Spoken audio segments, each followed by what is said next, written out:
People love blood when it's not their own. But tavern brawls are boring, and wars never have good seating. Thus, the famed fighting pits of Meereen opened shortly after the city's own founding. And I heard that originally the combats were a blood sacrifice to the gods of Geese, the empire that founded Meereen. Some still believe they are, but the Giscari Empire died a long time ago and their gods went with them. Yet the pits remained open, filling the city's purse with gold from the ends of the earth. I suppose the fighting pits are a blood sacrifice after all. Only the gods changed. In the pits, slaves fought each other to the death for fame and glory. And gold for their masters. A lot of gold. Enough for the masters to invest in rigorous training. Slaves were taught to fight like Dothraki screamers, bearded priests of Norvos, iron-born reavers, Westerosi knights, Cohoric hunters, and Lysine pirates. Whatever would excite a crowd. After all, everyone wants to know who is the best.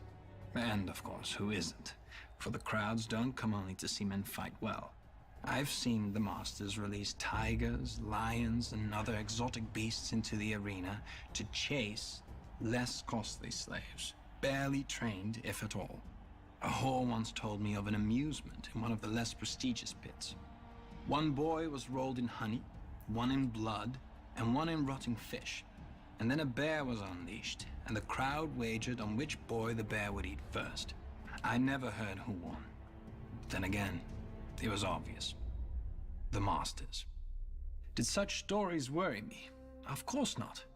I could fight, and for a good fighter, life was luxurious. Thousands of people chanted his name when he stepped into the pits.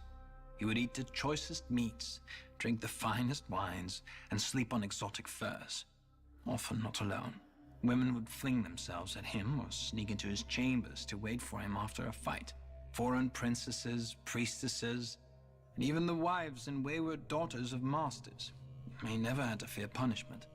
For a great fighter could be worth 300,000 honors. Another wife was always cheaper. And when this renowned fighter finally fell, for all fighters will in time, his name would be inscribed onto the gates of fate among the other valiant dead. I remember once trying to count the names, but the gates opened before I finished, and another fight began.